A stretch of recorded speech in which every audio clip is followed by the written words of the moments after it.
दोस्तों, एक तरफ हमारा पड़ोसी पाकिस्तान अपनी होशियारी की वजह से इस कदर फंस गया है कि अब उसे समझ नहीं आ रहा कि किस तरफ जाए, किसे खुश करे और किसे मनाए। अब तक की सबसे खौफनाक और विनाशकारी साजिश को भारतीय जांबाजों ने न सिर्फ हवा में तार-तार कर दिया है, बल्कि इतिहास का सबसे भीषण और अचूक पलटवार करते हुए दुश्मन के नर्व सेंटर्स को मलबे के ढेर में तब्दील करना शुरू कर दिया है। जब एक साथ 1000 से ज्यादा बारूद से लदे अत्याधुनिक घातक ड्रोन्स ने भारतीय सीमा को दहलाने के लिए आसमान में उड़ान भरी, तो दुश्मन को लगा था कि उसकी यह डिजिटल आंधी भारत के सुरक्षा कवच को भेद देगी।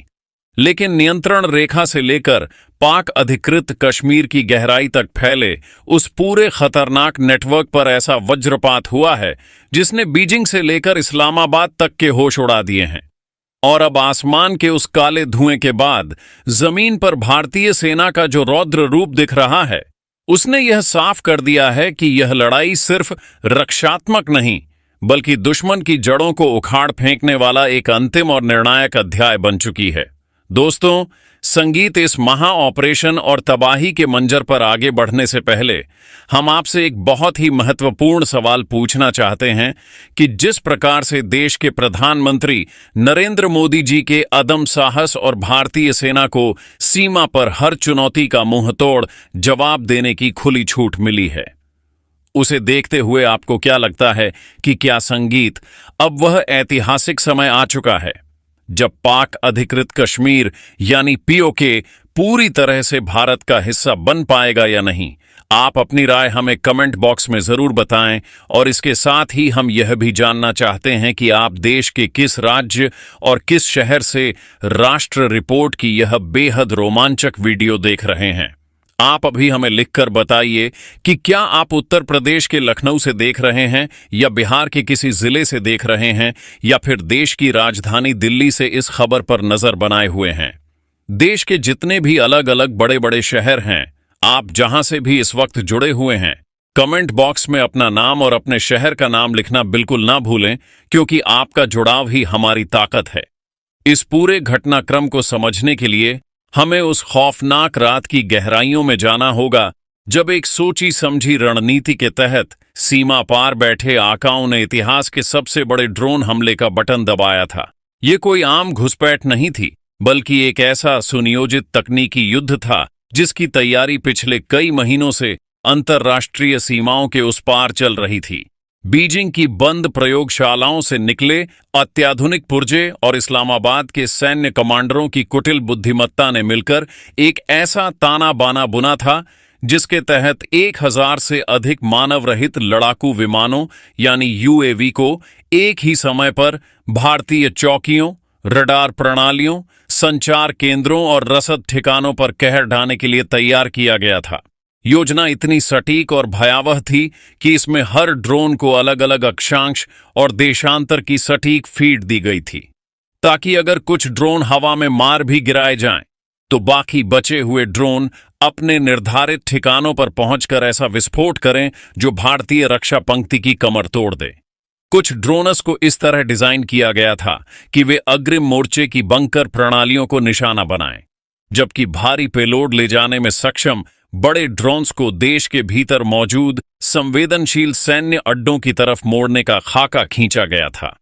दुश्मन का मुख्य मनोवैज्ञानिक लक्ष्य यह था कि एक साथ होने वाले सैकड़ों धमाकों की गूंज से भारतीय नेतृत्व और सेना के भीतर एक अभूतपूर्व भ्रम और अफरा तफरी का माहौल पैदा कर दिया जाए, ताकि उस अराजकता की आड़ में जमीन पर बैठे आतंकियों और विशेष दस्तों को भारतीय सीमा के भीतर धकेला जा सके। लेकिन कहानी ठीक उसी पल पलट गई जब इन ड्रोन्स ने अपने गुप्त ठिकानों से उड़ान भरना शुरू किया। दुश्मन इस बात से पूरी तरह बेखबर था कि भारतीय खुफिया एजेंसियां और तकनीकी निगरानी इकाइयां पिछले कई हफ्तों से उनके हर एक गुप्त मॉनिटरिंग और असेंबलिंग सेंटर पर पैनी नजर रखे हुए थीं। जैसे ही उन 1000 से ज्यादा मशीनों के इंजनों ने पीओके के आसमान में गूंजना शुरू किया, वैसे ही भारत के आधुनिक सर्विलांस और एयर डिफेंस रडार्स ने उनके सिग्नल सिग्नेचर को पकड़ लिया। हवा में तैनात निगरानी प्लेटफार्मों और जमीन पर सक्रिय इलेक्ट्रॉनिक वॉरफेयर यूनिट्स ने मिलकर तत्काल एक ऐसा अदृश्य और अभेद्य जाल बुन दिया जिसने उन मशीनों के भीतर लगे कंप्यूटरों को पूरी तरह भ्रमित कर दिया। भारतीय रक्षा प्रणाली ने केवल पारंपरिक मिसाइलों या तोपों पर निर्भर रहने के बजाय अपनी स्वदेशी एंटी ड्रोन तकनीक का ऐसा प्रदर्शन किया जिसने पूरी दुनिया के सुरक्षा विशेषज्ञों को दांतों तले उंगली दबाने पर मजबूर कर दिया है। कई ड्रोन्स के इसके ठीक विपरीत भारतीय सीमा के भीतर की तस्वीर बिल्कुल अलग और आत्मविश्वास से भरी हुई थी। अग्रिम मोर्चों पर तैनात भारतीय जवान पूरी सतर्कता और बहादुरी के साथ अपनी पोजीशन पर डटे हुए थे। हमारा सर्विलांस नेटवर्क बिना पलक झपकाए सीमा पार की हर एक हरकत को रिकॉर्ड कर रहा था और नई दिल्ली में बैठा राष्ट्रीय स्तर का रणनीतिक नेतृत्व एक एक फ्रेम और एक एक इनपुट पर लाइव नजर रखे हुए था। हर एक सफल स्ट्राइक के बाद ड्रोन से ली गई विजुअल्स और सैटेलाइट इमेजरी तुरंत दिल्ली के वॉर रूम में पहुंच रही थी, जहां रणनीतिकार यह देख रहे थे कि अगर कोई ठिकाना आधा ध्वस्त हुआ है तो वहां फौरन दूसरे वेव यानी हमले की दूसरी लहर का प्लान तैयार किया जाता था, ताकि दुश्मन को संभलने का या दोबारा खड़ा होने का 1 इंच भी मौका ना मिले।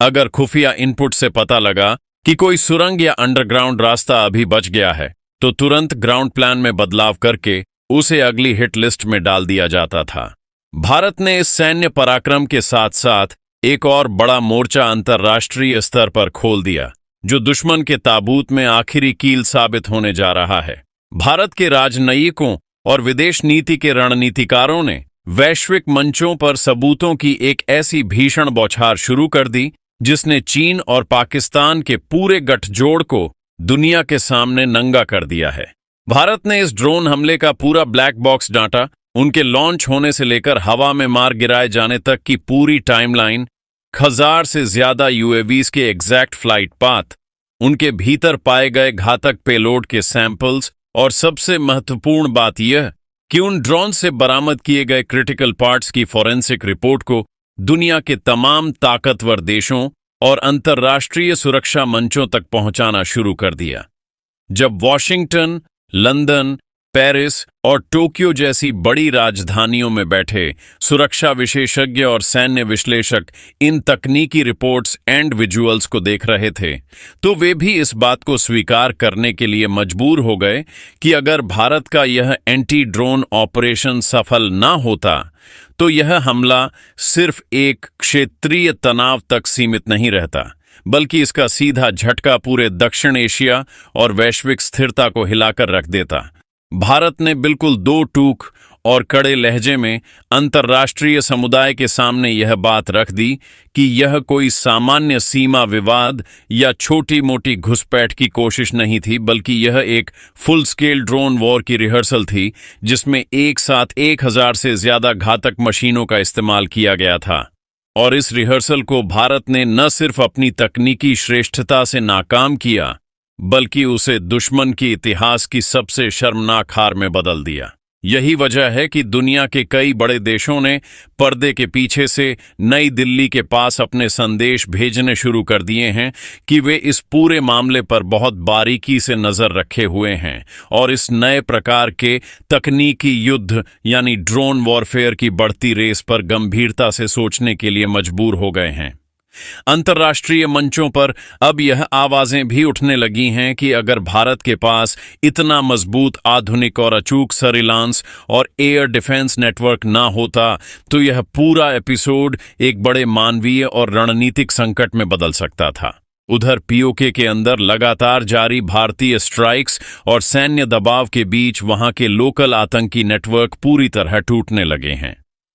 संगीत खुफिया एजेंसियों को लगातार यह इनपुट मिल रहे हैं कि जो स्थानीय हैंडलर्स, गाइड्स और मददगार अब तक सीमा पार से चलने वाले इस आतंकी नेटवर्क की असली रीढ़ बने हुए थे, वे अब अपनी जान बचाने के लिए खामोशी से अपने ठिकाने छोड़कर भागने लगे हैं। कुछ ने अपने चेहरे और वेशभूषा बदल ली है, कुछ गहरी भूमिगत सुरंगों में छिप गए हैं तो कुछ सीधे पाकिस्तान के अंदरूनी शहरों की तरफ भागने की फिराक में हैं।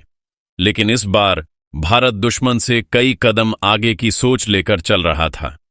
सीमा के इस पूरे बेल्ट पर सर्विलांस की इंटेंसिटी को कई गुना बढ़ा दिया गया था। नए चेक पॉइंट्स और इंटरसेप्शन यूनिट्स को पूरी तरह सक्रिय कर दिया गया था और हर एक संदिग्ध मूवमेंट को तुरंत ट्रेस करने के लिए भारतीय सेना की विशेष कमांडो टीमें तैनात कर दी गई थीं। जो भी पारंपरिक एस्केप राउट्स यानी भागने के रास्ते दुश्मन सालों से इस्तेमाल करता आ रहा था, उन पर इस बार ऐसी पैनी नजर रखी गई कि भागने वाले हर एक आतंकी और हैंडलर का पूरा डाटा चुपचाप डिजिटल रूप से रिकॉर्ड होता चला गया। इसी बीच एक और बड़ी और धमाकेदार खबर ने इस पूरे घटनाक्रम में दुश्मन को और भी तगड़ा झटका दे दिया।